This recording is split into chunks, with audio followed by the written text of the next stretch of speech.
옛말에 그 집신도 짝이 있다는 말이 있습니다. 뭐 우리 다 잘 아는 말인데요. 하루는 어떤 사람이 이 말을 듣고는 되게 화를 내는 거예요. 그래서 저도 당황스러워가지고 아니 왜 화를 냅니까? 그랬더니 자기를 집신이라 그랬다는 거예요. 아니 꽃신까지는 아니어도 왜 자기를 무시하는 말을 하냐 이거예요. 나를 어디를 봐서 자기가 집신 같냐는 거예요. 그 뭐라고 답을 했어야 되겠어요? 네. 사실 저도 답이 궁해지더라고요. 그래서 이제 생각을 해서 이렇게 답을 했습니다. 사실 조선시대 때 그 이전에 집신은 일반 백성들에게 꼭 필요한 생활도구였어요. 생활 생필품이었어요. 뭐 양반이나 귀족이나 이런 분들이나 뭐 꽃신을 신거나 비단신을 신거나 뭐 이랬지 일반 서민들이 누가 그와 같은 신을 신었겠어요.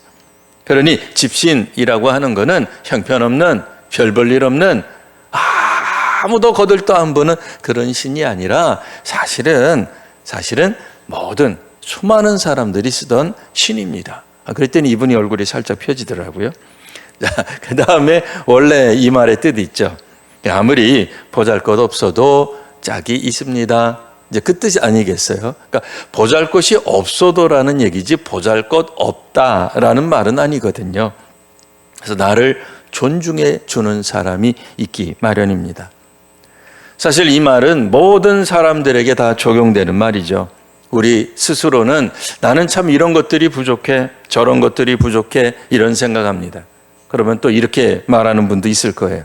아니 목사님 몰라서 그러시는데 우리 주변에 보면 다 가진 사람이 있어요. 그럴 거예요. 그죠? 이쁘기도 하고 공부도 잘하고 뭐 튼튼하기도 하고 재력도 좋고 본인이 힘써 일하기 전에 부모님이 얼마나 열심히 일하는지 그는 태어나자마자 재벌 2세가 되었어요. 아싸. 그리고 그는 어떻게 태어나기를 신앙의 가문에서 태어났어요. 뭐 이런 사람 있잖아요. 우리는 믿기도 힘든데 집안 사람들이 전부 다 안 믿거나 뭐 우상을 섬기거나 무당의 자식으로 태어났는데 태어나 봤더니 장로님 집 아들이었어요. 아싸. 그것도 몇 대째 신앙이에요. 아싸. 얼마나 좋아요. 그러나 그 사람들도 사실 가까이에서 보면 문제가 있기 마련이에요. 우리가 모르는 것뿐이지 누구든 아무리 이뻐 보이고 멀쩡해 보이고 튼튼해 보이고 건강해 보이고 하는 그런 사람들이라 할지라도 가까이에서 보면 문제가 있기 마련입니다. 뭐 어떤 나라라고 안 그러겠어요? 어떤 교회라고 안 그러겠어요? 뭐 가정은 안 그러겠습니까? 집신도 짝이 있다라고 하는 것은 그럼에도 우리는 우리 자신에 대해서 잘 아니까요. 우리가 생각할 때는 참 이런 부분이 부족해. 이건 어디 가서 남 이야기 못해. 남한테 얘기 못해. 이거는 정말 평생 안고 가야 되는 우리 가문의 비밀이야. 혹은 개인의 비밀이야 라고 할 수 있어요. 그래서 그것 때문에 의기소침하고 어디 가서 말도 못하고 그냥 찌그러져 있고 얼굴이 그냥 안 펴지고 그럴 수 있죠. 그런데 누군가는 그럼에도 나를 보고 소중하게 여기는 거예요. 귀하다고 여기는 거예요. 존중해 주는 사람이 있는 거예요. 그러면 어떻게 되겠어요? 소위 말하는 이제 뭐 콩깍지가 씌울 수도 있고 뭐 시체말로 세상말로 눈이 맞는 거죠. 그 사람하고 사랑하게 되는 거죠. 그 사람하고 있으면 힘이 나는 거죠. 분명 내 속에도 연약함이 있어요. 없는 게 아니에요. 있어요. 분명히 나도 단점이 있어요. 과오가 있고 악함이 있고 연약함이 있어요. 그런데도 그 사람은 받아주는 거예요. 악하는 걸 모르는 게 아니에요. 연약한 걸 모르는 게 아니에요. 그런데도 받아주는 거예요. 그럼 어떻게 돼요? 신이 나죠. 힘이 나죠. 반대로 볼 때마다 긁어내면 어떻게 되겠어요? 저랑 눈이 마주치는 분은 또 이 목사님 또 나보고 하늘 쳐다보. 하나님이 공목사야 너는 나를 쳐다보. 아니고요. 자 이렇게 원고를 쳐다보면서 아니 만날 때마다 긁어내리는 거예요. 만날 때마다 예? 그럼 어떻게 되겠어요? 아니, 그 사람하고는 짝이 될 수가 없죠. 아니, 힘들어서 어떻게 짝으로 살겠어요? 평생 못 살죠. 그런데 놀랍게 집신도 짝이 있다는 건 뭐예요? 아니, 되는 사람이 있는 거예요. 괜찮은 사람이 있는 거예요. 감내하는 거예요. 그런 사람하고 있을 때 우리는 뭐라고 얘기해요? 그게 바로 사랑이고, 그게 바로 용서고, 그게 바로 포용이고, 그게 바로 화합이고, 그게 바로 협력과 연대라고 말할 수 있는 거죠.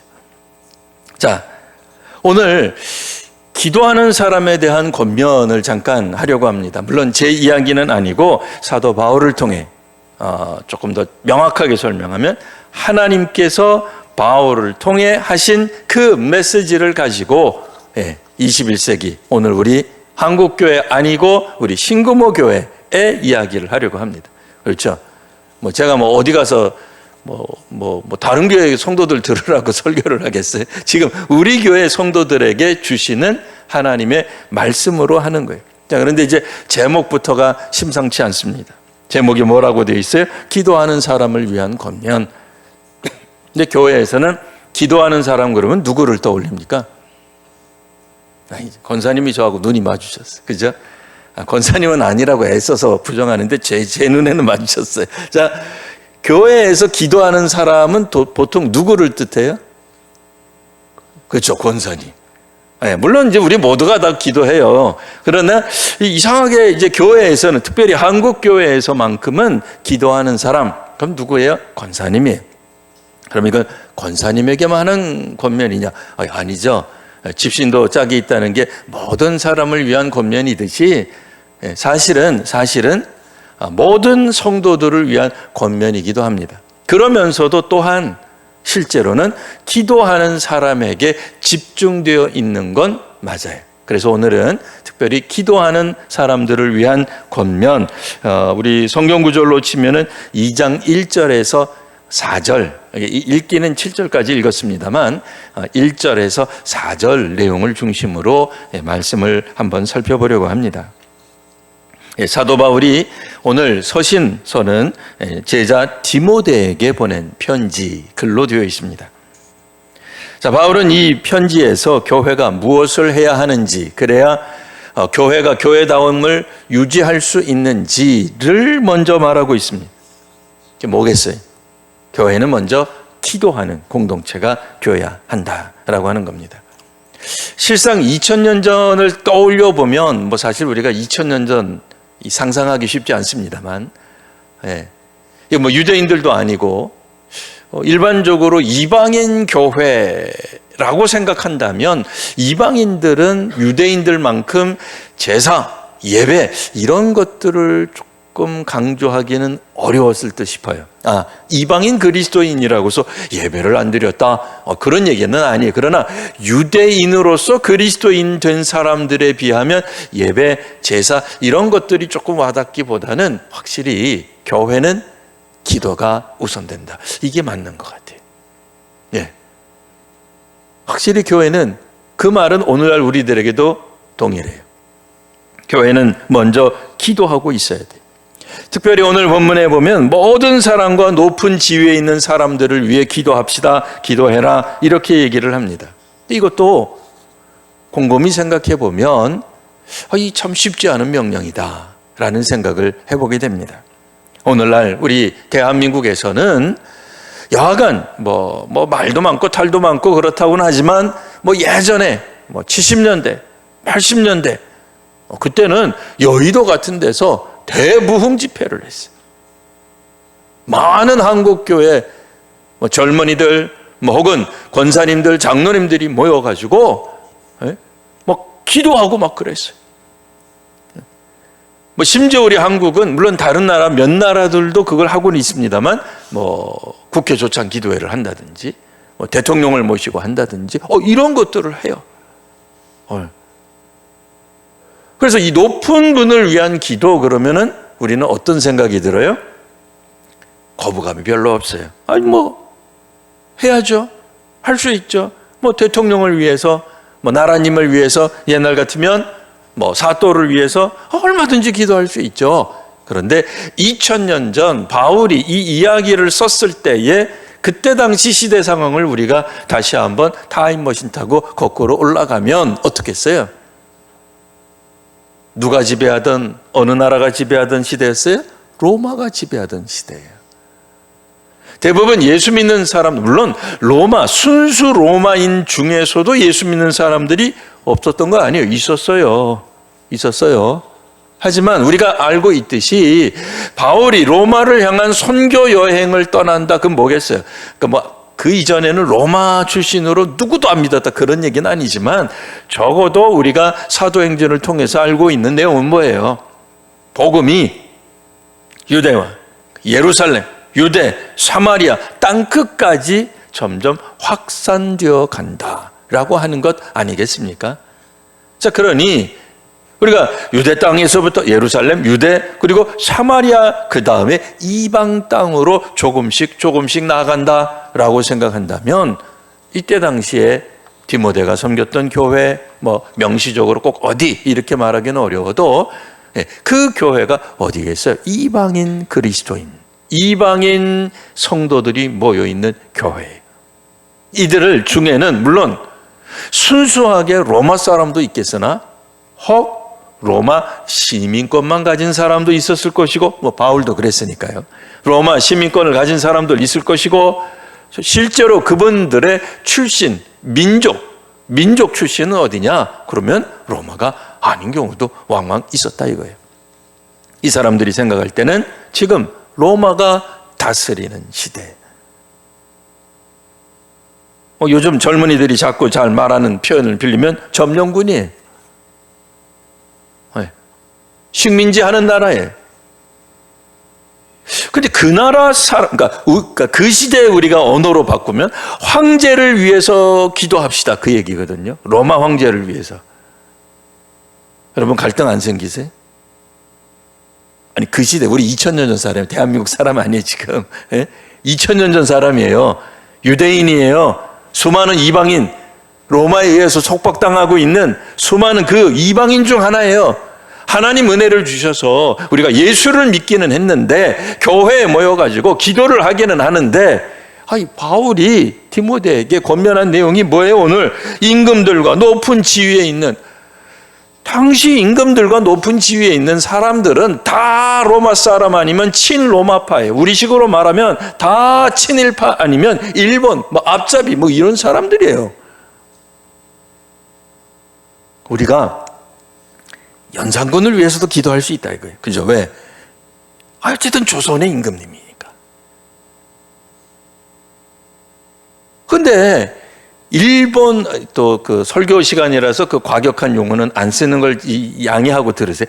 일본 분을 위해서 우리가 기도하자. 이거 받아들일 수 있겠어요?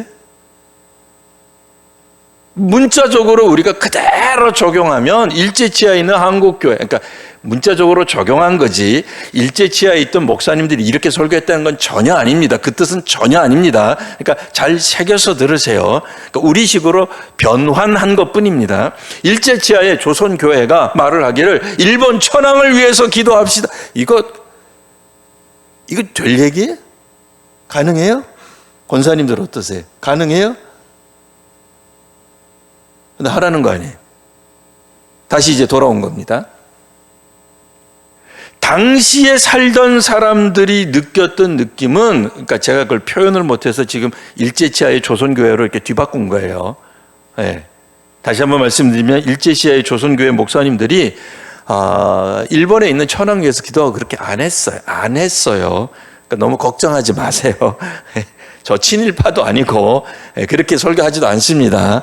이 시대에 있었던 이 메시지가 당시 사람들이 어떻게 들렸을까를 조금 더 우리 역사 속에서 재현 혹은 빗대어서 설명한 것뿐이에요.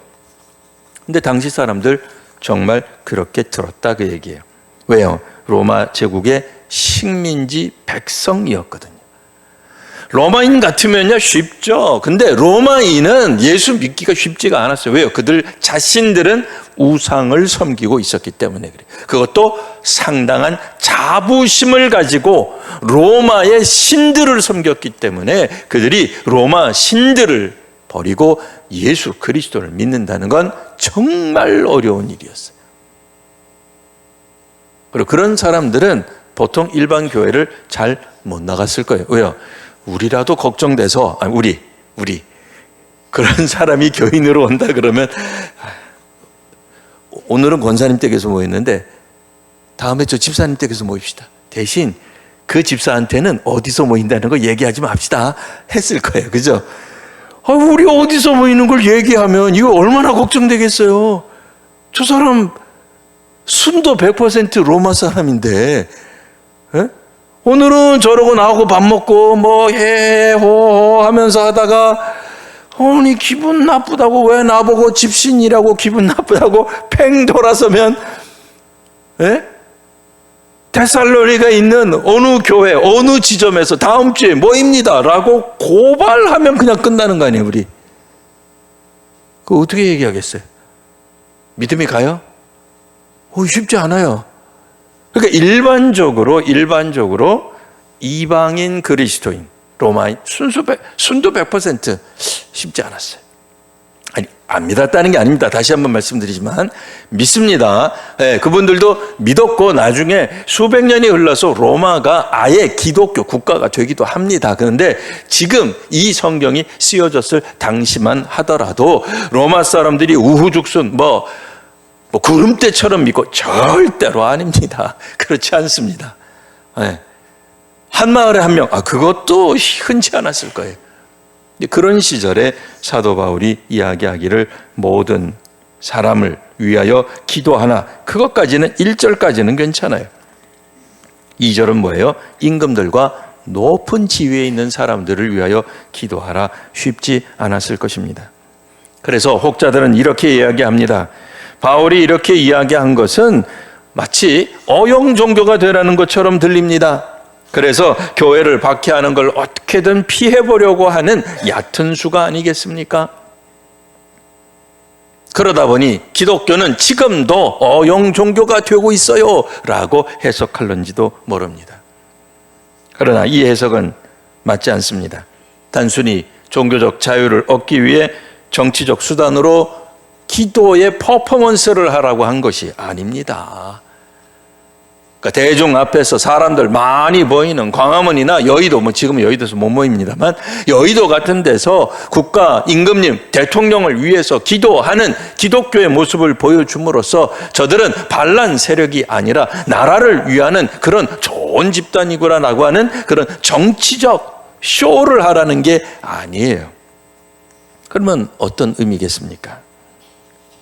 우리가 생각하는 것처럼 우리가 믿음의 사람들, 믿어야 되는 사람들은 사실 1절에 있는 것처럼 모든 사람들이 믿어야 됩니다. 우리는 이기적인 욕심이나 개인적인 문제만을 해결하기 위해 기도하는 사람들이 아닙니다.